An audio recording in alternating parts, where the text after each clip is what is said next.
So, a little birdie told me that you have a really hard time staying focused while studying. Somehow, whenever you're studying, you find yourself back on your phone, scrolling on TikTok, Instagram, doing anything but focusing on your studying. Even though you know that you need to be studying, you just can't seem to really focus. Well, in this video, I'm going to give you 5 simple hacks to actually lock in and focus on what needs to be done. And just for a little bit of context, so you know who you're taking tips from. Hi, I'm Tony. I'm with StudyFetch, and personally, I've always been at the top of my classes throughout high school and now in university. But with that being said, I think there's a misconception that top students are always so locked in and focused. But personally, I know what it's like so much to get distracted and unfocused and doing anything but study. And so I want to share with you some of the life hacks that I apply so that I can stay focused and stay at the top of my classes. With that being said, let's get into hack number one. Hack number one is to put a barrier between yourself and your distraction. So for a lot of us, our biggest distraction when we're studying is our cell phone. So personally, whenever I find myself getting distracted by my phone, I will get up, take my phone, and put it in another room. And if I'm getting really distracted and I know that it'll be just way too easy for me to grab my phone from another room, I'll put it somewhere that's annoying to get. Like for example, top shelf that you need to get a stool. I will put it on the top shelf, then move that stool away. So then it creates that physical barrier. It becomes so much more of an inconvenience for me to get up and go get my phone. It's actually easier for me to stay seated and just continue studying. Now, for most of us, our phone is our biggest distraction, but you can do this for anything. Let's say that you are a gamer. Xbox is your biggest distraction. Then take your controller and put it in a different room. Or even better yet, if you live with someone else, maybe your family, a roommate, then actually give that distraction to them and tell them, hey, can you keep this for me? Because I know that if I just put in another room, I want to go grab it, then they will also be holding you accountable. And it becomes even more of a barrier to not only get up, go to a different room, but actually ask that person for that item. I know that might seem a little excessive, but sometimes you really just got to do what you got to do in order to stay focused. Focus hack number two is to body double. So for those of you who don't know what that means, is essentially when you have a friend or a peer across from you who's also studying, but you guys aren't studying together. And the purpose of having a body double is that you guys are holding each other accountable and keeping each other like company by just being in each other's presence. And you're a lot less likely to get distracted because if they are a good body double partner, you know that they will clock you if they see you getting distracted. For example, I have this friend, her name's Serena, and she is my body double partner. Body doubling I love to do when I know that I need to stay up late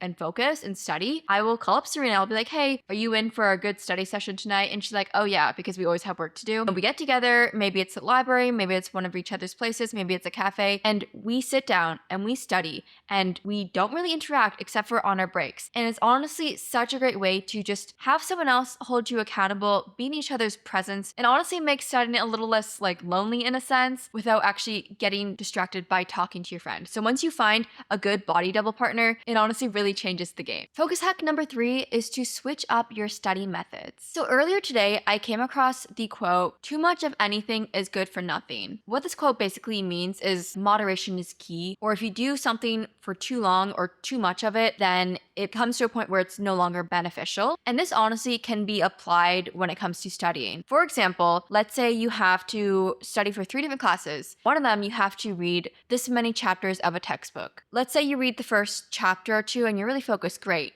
But if you continue to study or read that textbook, after a certain point, you start to get very unfocused and you are not absorbing any of it. So instead of trying to push yourself to continue to focus and study, read that textbook until you finish your readings, try switching it up. Switch up your study method. And I actually want to introduce you to a website called StudyFetch that has a wide range of different study methods that you can rotate through. And this is personally what I like to do whenever I'm getting unfocused is I will go into StudyFetch and I will switch up my study methods with one of the features. So let me actually start sharing my screen so you can see what I'm talking about. Okay, so here we are on the homepage of StudyFetch. And as you can see here, I'm on my Psych 102 class. So let's say I was doing my reading for Psych 102, and it gets to the point where I'm getting super unfocused, but I know that I need to continue to study for this class because I have a test for it in 2 days. So instead of trying to force myself to continue to do passive learning, which is basically when you are like just rereading something or rewriting notes instead of actively learning, I would go onto StudyFetch, and then I would go on the side here. We have all the different study features that I could pick from. For example, I could do flashcards. You all know what flashcards are. I could do a practice test or a practice quiz. I could do a tutor me session. This is one of my favorites. Basically, you can upload any of your lecture slides or notes,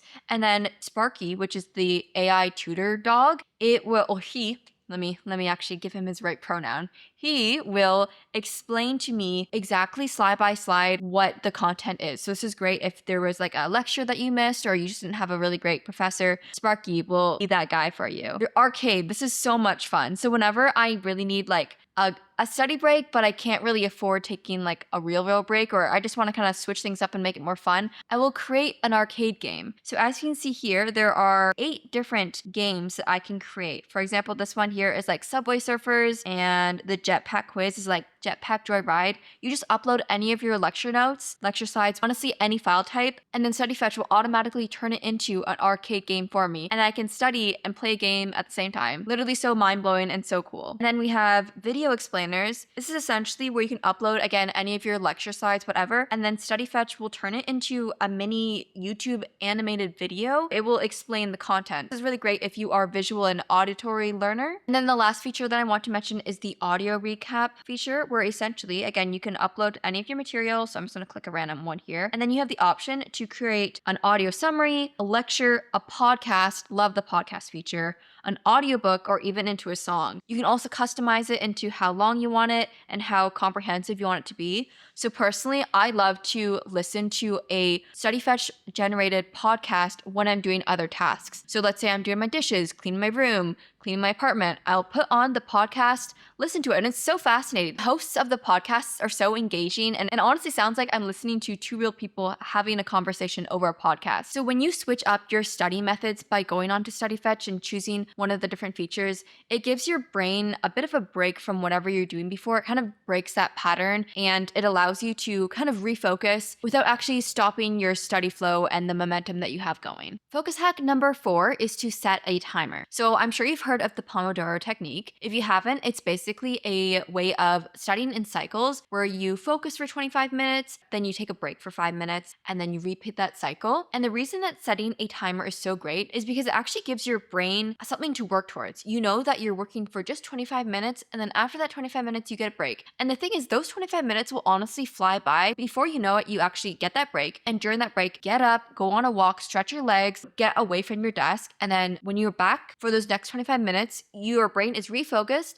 And then you just repeat that cycle a few times until you get the full half an hour or 1 hour break. And I know it's such a simple thing, and I'm sure you've heard it 1,000 times, but it's popular for a reason. So if you haven't already tried it, or if you've tried it in the past and then just kind of forgotten about it, make sure to do that again for your next study session. And then focus hack number 5 is honestly similar to number 4, but instead of setting time goals, you're setting mini study goals. So for example, let's say that we have an essay to write and we haven't started yet. We're feeling very overwhelmed. We don't even know where to start. We open the document, we write the title, and then we go on our phone. We get distracted. We're kind of procrastinating. So what I would suggest is take that giant task down. And I'm sure, again, you've heard this 1,000 times before, but take the task and then break it down into achievable goals. And then when you sit down for your study session, pick the first goal, make sure it's achievable. It will take maybe about 25 minutes to do. Maybe it's to, write your first 2 sentences, whatever it is. And then again, your brain has something to work towards and it has something to focus on. When you just have this giant,